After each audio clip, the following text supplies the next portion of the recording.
வருகை தந்திருக்கிற எல்லா பக்தர்களுக்கும் நமது திருக்கோவிலில் நடக்கிற அருள் நிறைந்த காட்சிகளை எல்லாம் யூடியூப் சேனல் மூலமாக உலகமெங்கும் பார்த்து தனக்குள்ளே பிரார்த்தனை செய்து கொண்டு இருக்கிற எல்லா பக்தர்களுக்கும் உங்கள் அனைவருடைய எண்ணங்களும் நிறைவேறி என்னாலும் நீங்களெல்லாம் ஆனந்தமாக வாழ வேண்டும் என்று சொல்லி உங்களுக்காக பிரார்த்தனை செய்து கொள்கிறேன். இந்த உலகில் நம்ம எப்பொழுதுமே மன நிறைவோடு வாழ வேண்டும் என்பதற்காக வாழ்ந்து காட்டிய அவதார புருஷர்கள், மகான்கள், ஞானியர்கள், சித்தர்கள், யோகியர்கள், மகா மனிதர்கள் நிறைய பேர்கள் அத்தனைவர்களுடைய அனுபவங்களையும் அவங்களுடைய வார்த்தைகளையும் நாம் புரிந்து பார்த்தோம் என்று சொன்னாலே நம்ம உள்ளம் ரொம்ப அமைதியும் ஒரு சிறந்த ஆழ்ந்த ஆனந்தத்தையும் பெறும். நம்மிடம் இருக்கின்ற குறை எது என்பதை நமக்கு சுட்டி காட்டுவதற்கு அது ஒரு சான்றாக மலரும். நல்லதை சொல்லி நன்மை புகட்டியது வீரகாவியங்களிலே ராமாயணமும், கெட்டவைகளை எடுத்துக்காட்டாக காட்டி நமக்கு தர்மத்தை காட்டியதில் மகாபாரதமும் இந்த உலகில் உயர்ந்த ஒரு சான்று. சாதாரண குடிமக்களாக பிறந்தாலும் கூட தெய்வத்துக்கு சமமாக வாழ முடியும் என்ற ஒரு நிலையை எடுத்துக்காட்டியதில் சிலப்பதிகாரம் ஒரு மாபெரும் சான்று, அற்புதமான ஒரு தமிழ் காப்பியம். புகார்பட்டினத்திலே பிறந்து பாண்டிய நாட்டிலே கண்ணீர் விட்டு அந்த ஆன்மா சேர நாட்டிலே போய் தெய்வமாக குடியிருந்தது. குமிழிக்கு மேலே கண்ணகிக்குன்னு ஒரு கோயில் இருக்குது, தெரியுமா உங்களுக்கு? நம்ம நாட்டில் குமிழின்னு ஒரு இடம் இருக்கலாம், கம்பம் குமிழி. குமிழிக்கு மேலே 1 மணி நேரத்து பயணத்தில் கண்ணகிக்கு ஒரு கோயில் இருக்குது. சேர மன்னனால் கட்டப்பட்ட ஒரு கோயில். 3 காண்டங்களை கொண்டது. புகார் காண்டம், கூடல் காண்டம், வஞ்சி காண்டம் என்னும் 3 வகையான காண்டங்களை கொண்டது தான் நமது சிலப்பதிகாரம்.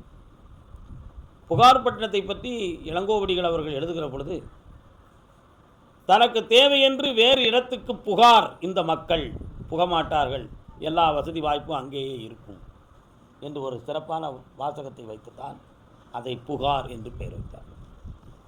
ஆனால் அதை பற்றி நிறைய புகார்கள் இப்பொழுது வந்து கொண்டு. அந்த புகார் எப்படி என்றால், சோழ சாம்ராஜ்யத்தில் கவிஞர்களுக்கு நிறைய இடைஞ்சல்கள், கவித்துவம் வாய்ந்தவர்களுக்கு போட்டி பொறாமையால் அழிவுகள். ஒட்டக்குத்தன் அப்படின்னு சொல்லி ஒரு புலவர் இருந்தார். ஒட்டக்குத்தன் பாக்களுக்கு இரட்டை தாழ்பான்பார். தக்கையாக பிரணியை எழுதியவர். தர்மநீதியை புரிந்து கொள்ளாத சிலர்கள் அவருடைய திறமையை பெரிதென்று கருதுவார்கள். அவரை ஒரு பெரிய பெருமையாக பேசுவார்கள். ஆனால் ஒட்டக்கூத்தனுக்கும் தர்மத்துக்கும் தொடர்பே கிடையாது. ஏன் அப்படி தொடர்பு கிடையாதுன்னு சொன்னால், சோழ சாம்ராஜ்யத்தில் அதிகாலையில் கூத்தாண்ட ஒரு கோயில் பக்கத்தில் ஒரு குழந்தை அழுதுகிட்டு நடந்துச்சு. சோழனுடைய நாட்டில் வெளிநாட்டிலிருந்து ஒட்டகங்கள் நிறைய இறக்கப்பட்டு வளர்க்கப்பட்டு தன்னுடைய போருக்கு தேவைப்படும் என்பதற்காக சோழன் நிறைய ஒட்டகங்களை வாங்கி வைத்திருந்தார். அவர்களை வளர்ப்பதற்காக ஒரு குழு மக்களை அவர் உருவாக்கி வச்சிருந்தார். அதில் ஒருத்தன் குழந்தை இல்லாதவன். அவன் எப்பொழுதுமே அரண்மனையவும் அந்த கோயில்களையும் துப்புரவு பண்ணிக்கிட்டே வருவார். அதிகாலை 4:45 மணிக்கு ஒரு குழந்தை உடல் சுத்தப்படுத்தப்படாமல் பிறந்த கோலத்தோட தாயினுடைய கருவறையிலிருந்து வந்து சில மணி நேரங்களுக்குள் ஒரு படித்தரையில் அந்த பிள்ளை அனாதையாக ஒரு துண்டு, ஒரு சேலை துணிக்கு மேலே கையை காலை உதறிக்கிட்டு அழுதுட்டு கிடந்துச்சு. அந்த குழந்தைய இந்த ஒட்டகம் வளர்க்குற குரூப்லேருந்து பெருக்கி வைத்துக்கிட்டு போகிறவன் அந்த குழந்தைய பார்த்தோன்னே ஆசையோடு எடுத்து கொண்டு போய் வளர்த்தான். கூத்தர் கோவிலின் முன்னே கிடைத்த ஒரு காரணத்தினால் அந்த குழந்தைக்கு கூத்தன் என்று பெயர் வைத்தான். ஒட்டகம் வளர்க்குற குடும்பத்தை சார்ந்தவருடைய இடத்துல அந்த புள்ள வளர்த்ததுனால அதுக்கு ஒட்டக்கூத்தன்னு பேர் வச்சான். அதனால் ஒட்டக்கூத்தருக்கு ஜாதியும் தெரியாது, நீதியும் தெரியாது, குலமும் கிடையாது, கோத்திரமும் கிடையாது. எடுத்து வளர்த்த பிள்ளை தான் அது. இப்படி ஒவ்வொருத்தருக்கும் ஒரு பேர். இந்த ஒட்டக்கூத்தன் கம்பனுடைய குடும்பம் அழியதுக்கு காரணமாக இருந்தார். அதுக்கு முற்றிலும் காரணம் குலோத்துங்க சோழனுடைய ஆணவம், திமிரு அப்படி இருந்துச்சு. அதனால் புகாரினுடைய பூம்புகார் பட்டணத்தில் வாழ்ந்த புகார் சோழனுடைய புகழை அதற்கு அடுத்து வந்த சோழ மன்னர்கள் காப்பாற்றப்பட்டதாக இலக்கிய சான்றுகள் சற்று குறைவாக எழுதப்பட்டிருக்கிறது. மன்னர்களை குற்றம் என்று சொல்ல முடியாது. ஒரு வார்த்தைக்கு மரண தண்டனை கொடுக்க போனவன் சரபோஜி மன்னன். ஒரு வார்த்தைக்கு ஒரு புரோகிதன் தாய் பராசக்தியை நோக்கி தவம் இருந்து கொண்டிருந்தான். இவனுடைய தியானத்திலும் தவத்திலும் பராசக்தியினுடைய முகம் பௌர்ணமி மாதிரி பிரகாசமாக தெரிந்துக்கிட்டு இருக்கு. ஆனால் அன்னைக்கு உலகத்தில் அமாவாசை. அங்கேருந்து சரபோஜி மன்னர் சாமி கும்பிடத்துக்கு வாரார் அபிராமியை கும்பிட. இவர் தியானத்தில் இருக்கிறவர் தன்னை மறந்து உட்கார்ந்துருந்தார். மன்னர் வருகிறார், எழுந்துரும்னா அவனுக்கு எதுவுமே தெரியல. பராசக்தியுடைய முகத்தை தவிர அவனுக்கு எதுவுமே தெரியல. அவன் ஆழ் மனசில் அப்படியே அன்னை பராசக்தியினுடைய திருமுகத்தை தன்னை மறந்து பார்த்து கொண்டு இருக்கிறான். உடனே அந்த சரபோஜி மன்னர் கேட்டார், இவர் சித்தரா பித்தரான்னு கேட்டார். சித்தரெல்லாம் பித்தரை போல் இருப்பார்கள்னா அப்படி ஒரு சில சித்தர்களை பார்த்து அப்படி ஒரு வார்த்தைகளை சொன்னான். பேசி பார்த்தால் தெரிந்து விடும் நான் பக்கத்தில் நிற்கிறவன். புரோகிதரே இன்று என்ன திதின்னு கேட்டான். இவர் அன்னை பராசக்தியை எப்படி பார்த்துக்கிட்டு இருக்காரு? பௌர்ணமி நிலவு போல் பிரகாசமாக பார்த்துக்கிட்டு இருக்கார் அன்னையினுடைய முகத்தை. தன்னுடைய மனத்திரையில் தான் எங்கே இருக்கிறோம், எந்த இடத்துல இருக்கிறோம்ங்கிறதே தெரியாத அளவுக்கு ஆழ்ந்த மனதோடு ஆழ்நிலை தியானத்தில் தவத்தில் உட்கார்ந்துருக்கிறார். அவரை எழுப்பி கேட்குறான், இன்னைக்கு என்ன திதின்னு சரபோஜி மன்னர் கேட்டார். இவர் பார்த்துக்கிட்டு இருந்த சொன்னார், பௌர்ணமின்னார். அவர் எதை பௌர்ணமின்னு சொன்னார்? தாய் பராசக்தியினுடைய முகம் பிரகாசமாக இருந்துச்சு, அதை பௌர்ணமின்னு சொன்னார். இவன் புற அடிவை வச்சுக்கிட்டு இன்றைக்கி அமாவாசை, இவன் பௌர்ணமின்னு சொல்லுதான். ஆகினால் இவன் பக்தன் இல்லைன்னார். இவன் பக்தனாக இருந்தால் முக்தனாக இருந்தால் என்ன? சரபோஜி மன்னருக்கு என்ன கவலையாம்? ஒழுங்காக சொல்லும், இன்று பௌர்ணமி என்றார், இன்று நிலவு உதிக்குமா அப்படின்னு கேட்டார். இப்பொழுதே நிலவு நமக்கு இவர் சிந்தனை, நம்ம நிலவு தானே பார்த்துக்கிட்டு இருக்கோம், இன்னும் மாலை வரை அது இரவு வரை அது இருக்கத்தானே செய்யும், இதில் நம்ம என்ன போய் சொல்கிறது, உதிக்கும் அப்படின்ட்டார். உண்மையை சொல்ல உதிக்கும், உதிக்கும் போடா அப்படின்ட்டார். பேசுகிறவன் யார் எவருன்னு தெரியலை. உடனே கோபம் வந்துருச்சு.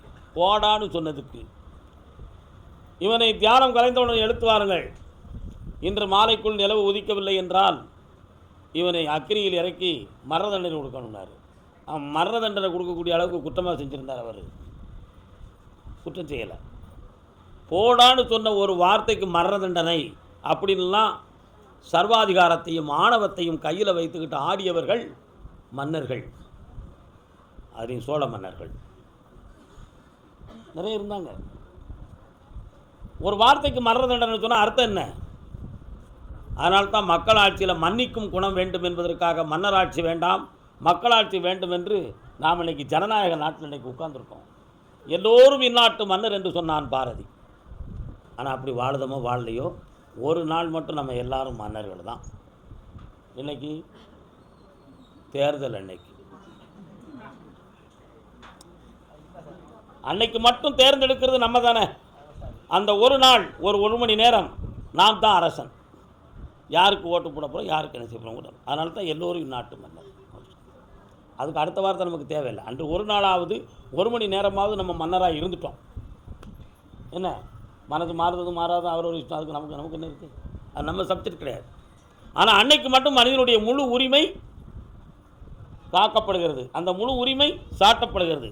அன்று மட்டும் அந்த முழு உரிமை பெருக்கப்படுகிறது. இந்த சரபோஜி மாதிரி ஒரு ஆணவம் பிடித்த ஒரு மன்னன், தர்மம் செய்யாத ஒரு மன்னன் தான். ஆனால் சரபோஜி நிறைய தர்மம் செஞ்சவர். இந்த கோபம் மட்டும்தான் அவர்கிட்ட இருந்துச்சு. ஆனால் நிறைய தர்மம் செய்தார். இன்று சரஸ்வதி மகாலை சோழப்பு நாட்டிலே கட்டி வைத்து நம்மளை கும்பிட வைத்த பெருமை சரபோஜி மன்னனை சாரும்.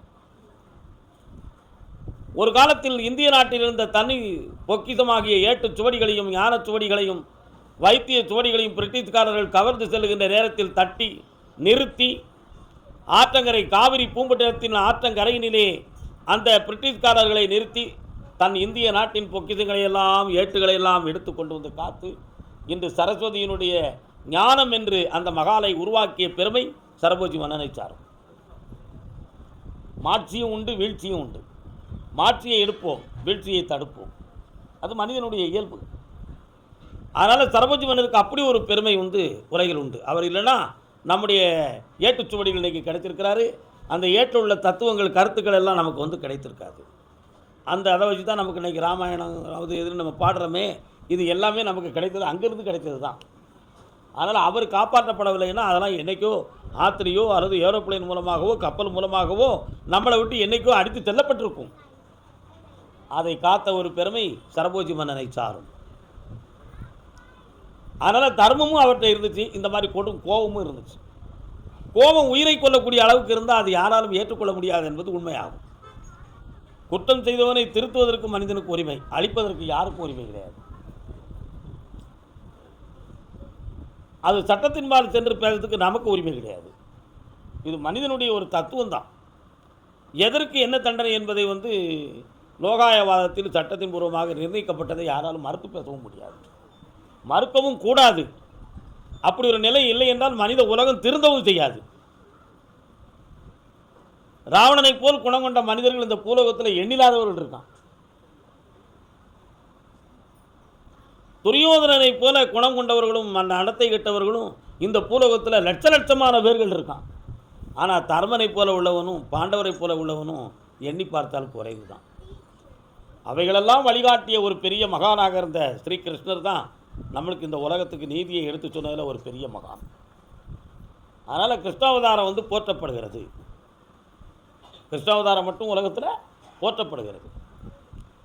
அவர் சொன்ன ஒவ்வொரு தத்துவங்களையும் ஒவ்வொரு விஷயங்களையும் அவர் அவதார புருஷராக இருந்து தன்னுடைய சீடர்களுக்கும் சிஷியர்களுக்கும் நண்பர்களுக்கும் அவர் எடுத்துக்காட்டிய ஒவ்வொரு வழிமுறைகளும் நமக்கு இன்றைக்கு ஒரு நல்ல பாடங்களாகத்தான் உலகில் அமர்ந்து கொண்டிருக்கிறார்.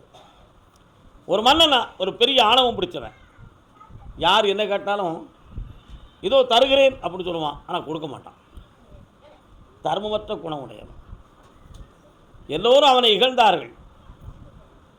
உடனே ஒரு முடிவுக்கு வந்தான், நம்மளை எல்லாரும் இகழ்ந்து பேசுவதாக எல்லா அரண்மனை வாசிகளும் சொல்கிறாங்க. புலவர்களுக்கு நம்ம கருணை புரிய மாட்டோம், புலவர்களுக்கு உதவி செய்ய மாட்டோம் அப்படின்னு நம்ம மேலே தப்பான குற்றச்சாட்டு வைக்கிறாங்க. இந்த குற்றச்சாட்டை நீக்க வேண்டும். நாளையிலிருந்து ஒரு அறிக்கை, எந்த புலவன் வந்து ஒரே நாளில் 4 கோடி பாடல்கள் என் முன் பாடுகிறார்களோ அவர்களுக்கு என் நாட்டை நான் பட்டயம் எழுதி தருகிறேன் என்று பறைசாற்றும். யாராவது 4 கோடி பாட்டுக்கு உடனே பாட முடியுமாயா? முடியுமா? முடியாது. அப்போ இயலாமையை சொல்லி தப்பித்துக் கொள்வதுக்கு ஒரு வழியை உருவாக்கினான் அவன். பிரிட்டிஷ்காரர்கள் போராடுகிற பொழுது அவங்கள்ட்ட பீரங்கி துப்பாக்கி, நம்மகிட்ட அம்பு வில்லு உலக்க கழுந்து, வேறு என்ன உண்டு, கத்தி கம்பு ஈட்டி வாழை உருவம்னு அவன் பட்டாரம் சுட்டு போயிடுவான். ஆனால் இந்த வச்சு அவங்கள வெல்ல முடியாதுங்கிறதுக்காக தான் மகாத்மா காந்தி என்ன செய்யார், நம்மகிட்ட இயலாமை அகிம்சையை சரியான போராட்டம் முடிவு கொண்டார். அப்போ இயலாமையை வந்து தன்னை தப்பித்துக்கொள்ள ஆயுதமாக்குறதுக்கு ஒரு வழியாக இருக்கலாம். நாம் அன்னைக்கு அகிம்சை இல்லாட்ட இன்றைக்கி இந்த சுதந்திரத்தை அடைஞ்சிக்க முடியாது. நம்முடைய நிலைமைக்கு அன்னைக்கு அகிம்சை தான் சரி, வேறு வழி கிடையாது. அதை வந்து விடாப்பிடியாக வைத்து நமக்கு இந்த சுதந்திரத்தை வாங்கி தந்தனால்தான் அவர் இன்றைக்கி மகாத்மா நம்ம சொல்லிக்கிட்டு இருக்கோம். இல்லைன்னா அவரை சொல்ல முடியுமா? முடியாது. ஆனால் இந்த அரசன் யாருக்கும் அப்படி 4 கோடி பாடல்கள் பாட முடியாது என்று ஒரு ஏளனமான எண்ணத்தை உள்ளத்தில் வச்சுக்கிட்டு 4 கோடி பாடல் யார் பாடுகிறார்களோ அவர்களுக்கு என் நாட்டை பட்டயம் எழுதி தருகிறேன்னு சொல்லிட்டான். வெளியில் எழுதி போட்டாச்சு, பறைசாட்டியாச்சு. அந்த வழியே எம்பெருமான் முருகப்பெருமானின் அருளையும் ஞானத்தையும் பெற்ற தாய் அமைதி ஔவை அம்மாள் அங்கேருந்து வந்துக்கிட்டு இருந்தாள். ஔவையார் அந்த பறைசாட்டியதை கேட்டாள், எழுதியிருப்பதை பார்த்தாள். தர்மமே இல்லாத அரசன் நாட்டை தர்மமாக கொடுக்கப் போகிறார். யாராலும் 4 கோடி பாடல்கள் பாட முடியாது என்றல்லவா நினைத்து விட்டான். இவனுடைய செருக்கை அழிக்க வேண்டும், தர்மம் என்றால் என்னென்பதை நாம் உணர்த்த வேண்டும் என்று நினைத்து சபைக்கு சென்றான். மன்னா, நீ பறைசாற்றியது உண்மையா அல்லது மக்களை ஏமாற்றுவதற்கு பொய்மையா என்று கேட்டாள். உண்மைதான் தாயே, உண்மைதான். இதோ சபையோர்கள் முன்னே 4 கோடி பாடல்களை நான் பாடிவிட்டால் நாட்டை எனக்கு தந்து விடுவாய் அல்லவா? ஆமாம், சத்தியமாக தருவேன். சபையோர்களே, நீங்கள் தான் சாட்சின்னா. 4 கோடி பாடல் பாடுகிறேன் கேள்னு சொன்னான். அருமையாக சொன்னான். மதியாதார் முற்றம் மதித்து ஒரு கால் சென்று மிதியாமை கோடி பெறும். 1 கோடி பாட்டு முடிஞ்சு போச்சுப்பா, 1 கோடி முடிஞ்சு போச்சு. உன்னீர் உன்னீர் என்று ஊட்டாதார் தன்மனையில் உண்ணாமை கோடி பெறும்.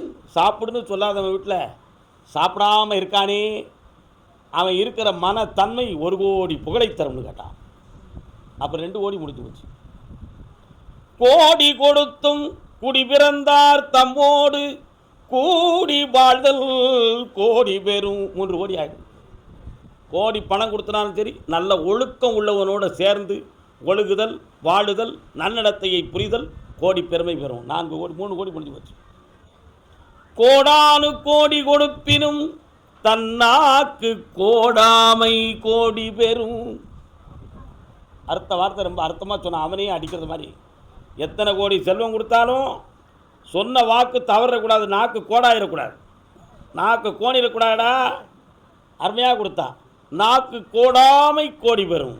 சொன்ன வாக்கு தவறாமல் நடக்கிறது 1 கோடி நன்மை. பார்த்தாயா, 4 கோடியும் பாடியாச்சு, நாட்டை கொடுறா மன்னான்னா. வேறு என்ன செய்ய முடியும்? ராஜா எழுதி கொடுத்தாரு. உடனே அரியணையில் போய் உட்கார்ந்தான். அன்புசால் மக்களே, இதுவரை உங்கள் மன்னன் தர்மம் செய்ததாக நீங்கள் யாரும் அறிந்ததில்லை. அதுக்கு வட்டியும் முதலும் சேர்த்து தர்ம தேவதை இந்த நாட்டையே தர்மம் கொடுத்து விட்டார். ஆகையினால் இப்பொழுது நான் ஒரு பெரிய தர்மம் செய்யப் போகிறேன். என்னென்று கேளுங்கள். இந்த மன்னன் திருந்து விட்டான், இவன் நல்ல வழிக்கு வந்து விட்டான் என்பது அவன் இந்த நாட்டை எனக்கு கொடுத்த தர்மத்தை வைத்து உணர்த்தப்பட்டது. இப்பொழுது இந்த நாட்டை மீண்டும் அவனுக்கு நான் தானமாக கொடுக்கிறேன். இனிமேல் அவன் நீதியாக நடக்க வேண்டும், தன்னலமற்றவனாக இருக்க வேண்டும், இந்த தரணி புகழ் வரை அவன் வாழ வேண்டும். யார் கேட்டாலும் என்னென்று கேட்டாலும் இல்லை என்று சொல்லாத இதயம் படைத்தவனாக இருக்க வேண்டும். மக்களுடைய துயரத்தை தன் துயரென்று உணரக்கூடிய தூய மனம் படைத்தவனாக இருக்க வேண்டும் என்று வாக்கு கொடுத்து நாட்டை கொடுத்தான். தமிழ்நாட்டினுடைய பெருமை, தமிழகத்தினுடைய பெருமை, இதெல்லாம் நம்முடைய இலக்கிய சான்றில் இப்படிலாம் இருக்குது. தர்மத்தை பற்றி சொல்லும்பொழுது கர்ணனை பற்றி சொல்லுவாங்க. கர்ணன் நிறைய தானம் செஞ்சுக்கிட்டு இருந்தார். உடனே சகுனிக்கு ரொம்ப தாங்க முடியலை. துரியோதனா, இப்படி கர்ணன் தர்மம் செஞ்சுட்டு போனான்னா உனக்கு எதுடா மரியாதை? அந்த தானத்தை நீ நிறுத்திட்டு நீ செய்யறதுக்கு ஆரம்பிச்சிரு அப்படின்னு சொல்லிட்டார். சரிண்ணா, கர்ணா நீ தானம் செய்யக்கூடாது, இனிமேல் நான் செய்கிறேன். உடனே துரோணாச்சாரியார் முதல் பீஷ்மர் வரை எல்லோரும் எழுந்தார்கள். துரியோதனா, நீ தானம் செய்யப் போகிறாய் என்றால் ஒரு நிபந்தனை. என்ன? கேட்பவருக்கு இல்லை என்று சொல்லாமல் முகம் கோணாமல் கொடுத்து விட வேண்டும். எப்பொழுது இல்லை என்று சொல்லுகிறாயோ, எப்பொழுது முகம் கொடுக்கிறாயோ அப்பொழுது நீ தானம் செய்வதை நிறுத்திவிட வேண்டும். சரின்னு சொல்லியாச்சு. துரியோதனன் தர்மம் செய்யறதுக்கு தானம் செய்யறதுக்கு ஒத்துக்கிட்டான். கர்ணன் அமைதி அடங்கிட்டான். தானம் செய்ய போகிறேன் என்ற செய்தி கேட்ட பிறகு வானம் புயல் மழை அடித்தது மாதிரி கடினமான மழை. இப்போ 4 நாள் அடிச்சுக்கிட்டு இருக்க. இந்த மாதிரி மிக கடினமான மழை.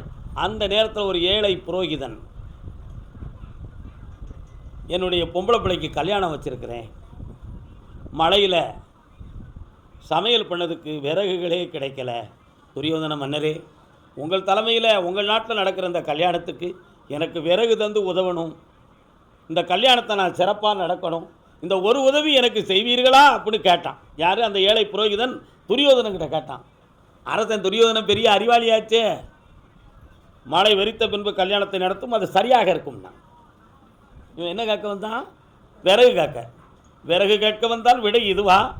கல்யாணத்தை நிறுத்தலாமா? முகூர்த்தம் தவறலாமா? சாஸ்திரத்தின் இழிவல்லவா? தர்மத்தின் விளக்கம் இதுவே அரசே அப்படி கேட்டான். என்னையவா எதிர்த்து பேசுகிறாய்னா? துரியோதனை எதிர்த்து பேச என்ன நடக்கும்?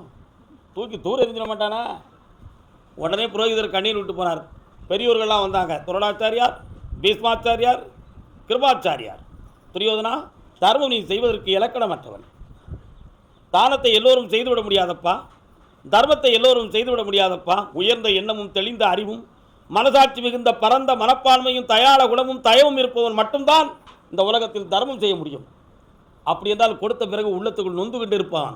அவனுடைய தர்மம் ஒருபொழுதும் புண்ணியம் கொடுக்காது.